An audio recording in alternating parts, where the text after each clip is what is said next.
আসসালামু আলাইকুম, সবাইকে স্বাগত জানাচ্ছি গ্লোবাল ভিউজে। আপনাদের সঙ্গে আছি আমি ফাহাদিয়া মিতু। আজ জানাবো আন্তর্জাতিক গণমাধ্যমে আলোচিত সংবাদ ও বিশ্লেষণ। ফিলিস্তিনের দক্ষিণ গাজায় রোববার 2 ইসরায়েলি সেনা নিহত হয়েছেন। ইসরায়েলি সেনাবাহিনী জানিয়েছে নিহত 2 সেনার একজন মেজর, অন্যজন স্টাফ সার্জেন্ট। দুজনেই দক্ষিণে কর্মরত ইউনিটের সদস্য ছিলেন। ইসরায়েলি বাহিনী জানিয়েছে এই ঘটনায় গাজা ব্রিগেডের কম্ব্যাট ইঞ্জিনিয়ারিং হেভি ইকুইপমেন্ট ইউনিটের এক রিজার্ভ সেনা গুরুতর আহত হয়েছেন। চিকিৎসার জন্য তাকে মাঠ থেকে সরিয়ে কাছাকাছি একটি হাসপাতালে নেওয়া হয়েছে। ইসরায়েলি সেনাদের ওপর হামলার ঘটনা এমন সময় ঘটল যখন গাজা উপত্যকার বিভিন্ন এলাকায়, বিশেষ করে দক্ষিণে নিয়মিত যুদ্ধবিরতি লঙ্ঘন করে যাচ্ছে ইসরায়েল।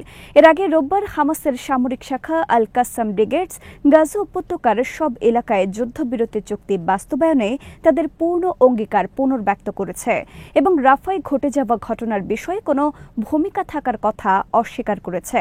এক বিবৃতিতে আল কাসাম বলেছে, আমরা যেসব বিষয়ে একমত হয়েছি তার সবকিছু বাস্তবায়নে আমাদের সম্পূর্ণ অঙ্গীকার নিশ্চিত করছে, যার মধ্যে প্রধান হল গাজা উপত্যকার সব এলাকায় যুদ্ধবিরতি। বিবৃতিতে বলা হয়, রাফা এবং এর আশেপাশের এলাকাগুলো রেড জোন, যা ইসরায়েলের নিয়ন্ত্রণাধীন।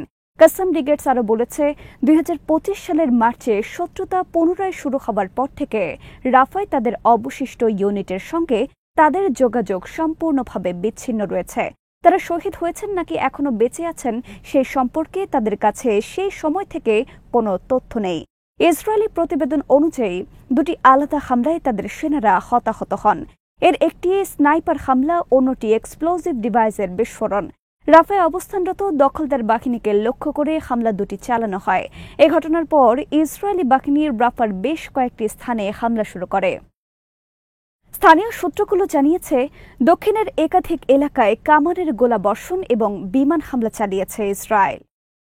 গাজা উপত্যকার সরকারি মিডিয়া অফিস জানিয়েছে, যুদ্ধবিরতি ঘোষণার পর থেকে রোববার পর্যন্ত ইসরায়েলি বাহিনী 80 বার চুক্তি লঙ্ঘন করেছে, যা যুদ্ধবিরতি চুক্তি এবং আন্তর্জাতিক মানবিক আইন উভয়েরই স্পষ্ট লঙ্ঘন। লঙ্ঘনগুলোর মধ্যে রয়েছে গোলাবর্ষণ, ড্রোন ব্যবহার ও বেসামরিক লোকজনকে গ্রেফতার।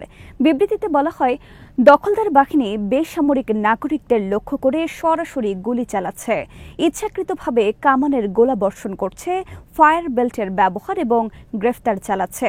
মিডিয়া অফিস বলেছে, ইসরায়েলি ট্যাঙ্ক ও সাজোয়া যানগুলো আবাসিক এলাকাগুলোর কাছাকাছি অবস্থান নিয়েছে। অন্যদিকে ড্রোন এবং যুদ্ধ বিমানগুলো বেসামরিক এলাকায় নজরদারি ও গুলি চালানো অব্যাহত রেখেছে। তারা জানিয়েছেন, বেশ কয়েকটি হামলায় রিমোট টার্গেটিং ব্যবস্থাযুক্ত ইলেকট্রনিক ক্রেন ব্যবহার করা হয়েছে। নথিবদ্ধ লঙ্ঘনের ফলে গাজা উপত্যকায় অন্তত 97 জন ফিলিস্তিনি নিহত এবং 230 জনেরও বেশি আহত হয়েছেন। মিডিয়া অফিস সতর্ক করে বলেছে, এই ধরনের লাগাতার আগ্রাসন যুদ্ধবিরতি ভেঙে যাবার হুমকি সৃষ্টি করেছে। মেডিকেল সূত্রের বরাতে আরব নিউজ জানিয়েছে, যুদ্ধবিরতি চুক্তি কার্যকর থাকার পরেও রোববার গাজা উপত্যকায় ইসরায়েলি বিমান হামলায় অন্তত 45 জন ফিলিস্তিনি নিহত হয়েছেন। সূত্রগুলো জানিয়েছে, আল জাওয়াইদা শহরের একটি আবাসিক এলাকায় একটি কফি শপে হামলা চালানো হলে 6 জন প্রাণ হারান এবং আরও কয়েকজন আহত হন। এই আল জাওয়াইদা শহরে বেশ কয়েকটি হাসপাতাল এবং বাস্তুচ্যুত বেসামরিক নাগরিকদের জন্য তাঁবু রয়েছে। একই শহরে সালেট নামে পরিচিত একটি বাড়িতে ইসরায়েলি বিমান হামলায় একজন ফিলিস্তিনি নিহত হন। মধ্য গাজার নুসাইরাত শরণার্থী শিবিরের একটি স্কুলের ভেতরে বাস্তুচ্যুতদের আশ্রয়ের জন্য তৈরি তাঁবুতে ইসরায়েলি বিমান হামলায় 4 জন নিহত এবং শিশুসহ 13 জন আহত হয়েছেন। একই শিবিরের আল আহলি ক্লাবের আশেপাশে চালানো আরেক হামলায় আরও 2 জন ফিলিস্তিনি নিহত হন। নুসাইরাত শিবিরে বেসামরিক নাগরিকদের লক্ষ্য করে চালানো বিমান হামলায় নিহত হন 6 জন। শিবিরের পশ্চিমে চালানো অন্য এক হামলায় একজন ফিলিস্তিনি প্রাণ হারান এবং 7 জন আহত হন। উত্তর গাজার বেইত লাহিয়া শহরের কামাল আদওয়ান হাসপাতালের কাছে একটি ইসরায়েলি ড্রোন হামলায় 2 জন নিহত হয়েছেন। মধ্য গাজার বুরেজ শরণার্থী শিবিরের একটি বাড়িতে বোমা হামলা হয়েছে। এতে 4 জন ফিলিস্তিনি নিহত এবং 8 জন আহত হন। গাজা সিটির একটি আবাসিক অ্যাপার্টমেন্ট লক্ষ্য করে চালানো বিমান হামলায় আরও 2 জন ফিলিস্তিনি নিহত এবং বেশ কয়েকজন আহত হয়েছেন।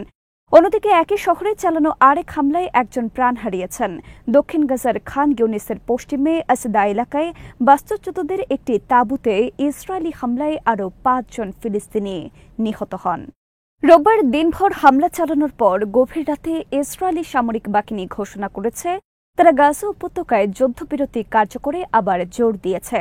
সামরিক বাহিনীর দাবি, হামাস যুদ্ধবিরতি লঙ্ঘন করার প্রতিক্রিয়ায় এসব হামলা করা হয়। বিশেষত রাফায় তাদের সেনাদের লক্ষ্য করে হামলা চালানো এবং 2 ইসরায়েলি সেনাকে হত্যা করার কারণে ইসরায়েলের এই পদক্ষেপ। পশ্চিমা সংবাদ মাধ্যমগুলো জানিয়েছে, ইসরায়েলি হামলা বন্ধের সিদ্ধান্তটি ডোনাল্ড ট্রাম্প প্রশাসনের পক্ষ থেকে আসা চাপের পর নেওয়া হয়। চুক্তি ভেঙে পড়া রোধ করার জন্য ইসরায়েলকে সংযম দেখানোর আহ্বান জানিয়েছিলেন ডোনাল্ড ট্রাম্প। এর আগে মার্কিন প্রেসিডেন্ট ডোনাল্ড ট্রাম্প ইঙ্গিত দেন, দক্ষিণ গাজায় ইসরায়েলি বাহিনীর মধ্যে সাম্প্রতিক প্রাণহানির জন্য হামাসের নেতৃত্ব দায়ী নয়। রোববার এয়ারফোর্স ওয়ানে সাংবাদিকদের সঙ্গে কথা বলার সময় ট্রাম্প এই হামলার জন্য অভ্যন্তরীণ কিছু বিদ্রোহী গোষ্ঠীকে দায়ী করেন। ট্রাম্প স্পষ্টভাবে বলেন, হামলা যারাই করুক এটি মোকাবেলা করতে হবে, কঠোর এবং সঠিক পন্থায় এর জবাব দেওয়া হবে।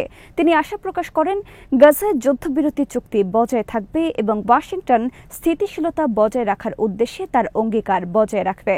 তিনি বলেন, হামাসের সঙ্গে আমাদের খুব শান্তিপূর্ণ অবস্থা বজায় রয়েছে। ডোনাল্ড ট্রাম্পের জামাতা উপদেষ্টা জেরেড কুশনার বলেছেন, তিনি বিশ্বাস করেন হামাস সৎ উদ্দেশ্যে বন্দীদের মরদেহ উদ্ধারের চেষ্টা করছে। একই সঙ্গে ইচ্ছাকৃতভাবে মরদেহ হস্তান্তরের প্রক্রিয়াটি দীর্ঘায়িত করছে না বলেও জানান তিনি। ২৮ মৃত বন্দীর মধ্যে এখনও ১৬ জনের মরদেহ গাজায় রয়েছে।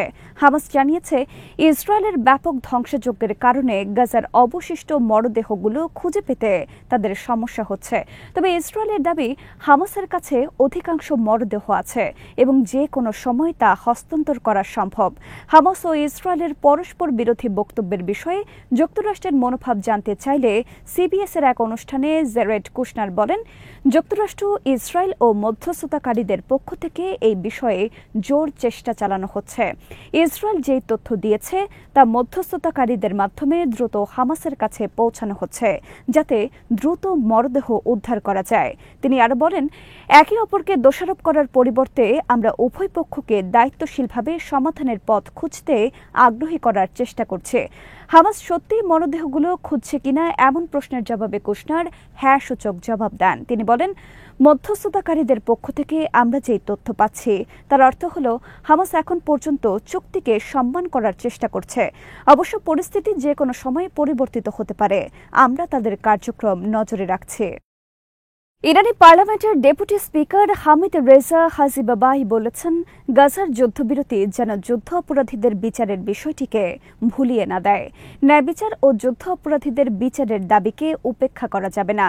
জেনেভায় আইপিইউর সম্মেলনের অবকাশে মুসলিম দেশগুলোর আন্তঃসংসদীয় ইউনিয়নের বৈঠকে গাজা যুদ্ধ সম্পর্কে বক্তব্য রাখতে গিয়ে হাজিবাবাই বলেন, আন্তর্জাতিক সমাজের দায়িত্ব হল গাজার বেসামরিক জনগণের বিরুদ্ধে গণহত্যার নির্দেশদাতা ও বাস্তবায়নকারীদের শনাক্ত করে বিচারের আওতায় আনা। ইরানের সংসদের ডেপুটি স্পিকার ইসরায়েলি গণহত্যার প্রতি যুক্তরাষ্ট্রসহ কিছু পশ্চিমাদের দেশের সমর্থনের নিন্দা জানিয়ে বলেন, এসব পদক্ষেপ আন্তর্জাতিক আইন শৃঙ্খলার জন্য হুমকি এবং আন্তর্জাতিক প্রতিষ্ঠানগুলোর গ্রহণযোগ্যতাকে ক্ষতিগ্রস্ত করছে। তিনি বলেন, দখলদার ইসরায়েলের বিরুদ্ধে কোনো পদক্ষেপ না নেওয়ার কারণে এই অবৈধ অস্তিত্ব মানবিক বিপর্যয় অব্যাহত রেখেছে এবং জাতিসংঘ নিরাপত্তা পরিষদের ভূমিকাকে দুর্বল করেছে। তিনি গাজার যুদ্ধকে মানবতার বিবেকের একটি বড় পরীক্ষা হিসেবে বর্ণনা করেন এবং মুসলিম বিশ্বে ঐক্য, সংহতি ও ন্যায় বিচার পুনঃপ্রতিষ্ঠার মাধ্যমে ফিলিস্তিনে মর্যাদাপূর্ণ ও স্থায়ী শান্তি প্রতিষ্ঠার আহ্বান জানান।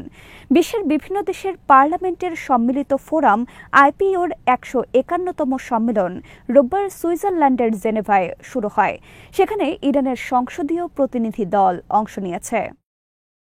ইয়েমেনের আনসারুল্লাহ সমর্থিত সশস্ত্র বাহিনীর chief of staff brigadier general Mohammad Abdul Karim al গামারির শাহাদাত বরণের পর শোক ও সংহতির বার্তা পাঠিয়েছেন ইরানের ইসলামী বিপ্লবী গার্ড বাহিনী বা আইআরজিসির কমান্ডার মেজর জেনারেল মোহাম্মদ পাকপোর।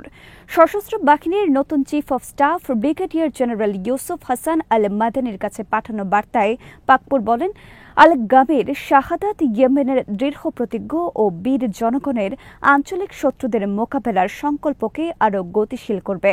তিনি বলেন, ইয়েমেনের এই সংগ্রাম বৃহত্তর প্রতিরোধক্ষ, বিশেষ করে ফিলিস্তিনি জনগণ এবং গাজার জনগণের পক্ষে এক অভূতপূর্ব পদক্ষেপ। আইআরজিসি কমান্ডার জোর দিয়ে বলেন, এই ধরনের আত্মত্যাগ বৈশ্বিক সাম্রাজ্যবাদ এবং আন্তর্জাতিক জায়নবাদের মোকাবেলা করার সংকল্পকে আরও শক্তিশালী করবে। তিনি ইয়েমেনের সশস্ত্র বাহিনীর সঙ্গে অভিন্ন হুমকি মোকাবেলায় কৌশলগত সহযোগিতা আরও গভীর করার জন্য ইরানের প্রস্তুতির কথা পুনর্ব্যক্ত করেন। আজ এখানেই শেষ করছি। সবাই ভালো থাকুন, সুস্থ থাকুন আর দেখতে থাকুন বিডিপিওস। চ্যানেলটি ভালো লাগলে সাবস্ক্রাইব করুন, সংযুক্ত থাকুন আমাদের ফেসবুক পেজে। আল্লাহ হাফেজ।